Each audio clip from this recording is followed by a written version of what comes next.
Liz, we're finally hitting New Hampshire. New polls out. He's over 50%. The DeSantis campaign imploded. They pulled out of New Hampshire. The PAC's laying people off. Give us an assessment, New Hampshire. Where are we now? Liz Harrington.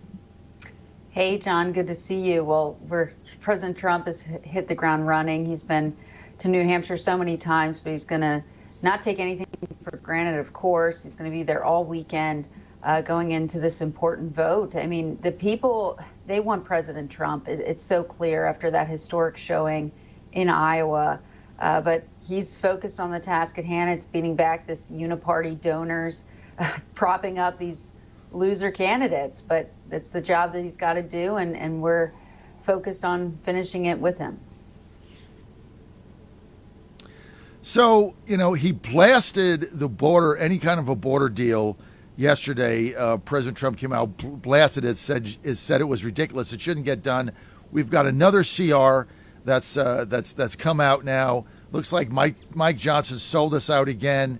But the president's in a tough position, right? Because he's got a lot of these guys in Congress backing him. He's trying to focus on his campaign. He's got lawfare. How does this play in, do you think, to New Hampshire? The fact that Republicans, conservatives, MAGA people like me are getting more and more frustrated with Mike Johnson and the lack of Republicans to get anything done?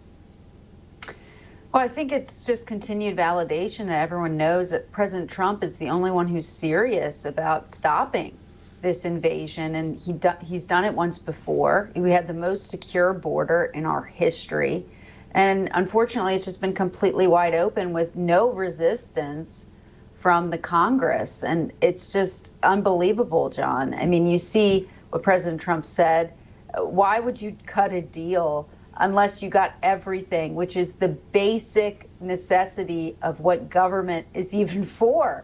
I mean, it's securing your borders. You don't have a country if you don't have a border. And we clearly haven't for the past 3 years. We've had this invasion, and now they're breaking records every single day. The drug trafficking, the sex trafficking, it's horrific what's going on. And President Trump has been so clear, obviously, about where he stands. It's one of the many reasons why he ran for office in the first place. And he's been so successful on this issue because it's been clear he's the only one that's been serious about addressing the real problems this country faces and delivering on them. So I think this propels him, even more because people see President Trump is the one guy who will get things done in Washington because he has no other agenda.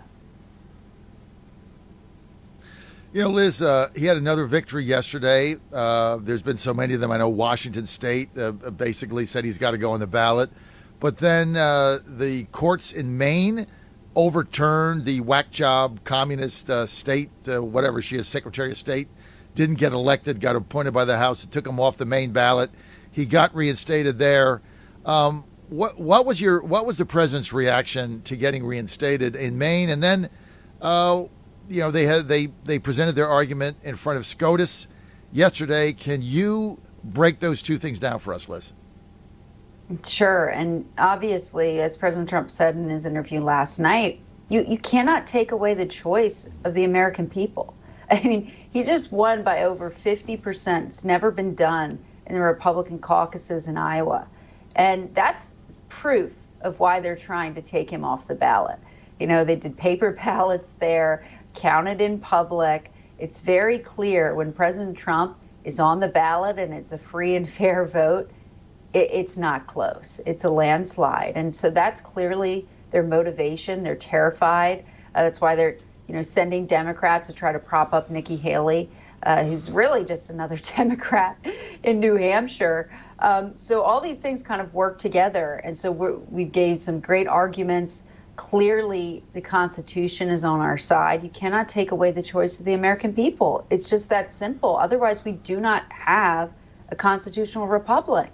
If you allow just this big moneyed interest, these people who hate our country, to pick and choose with no due process of who the people get to vote for, I mean, it just cannot happen, John, in our country. So we're looking forward to the Supreme Court putting this to rest once and for all.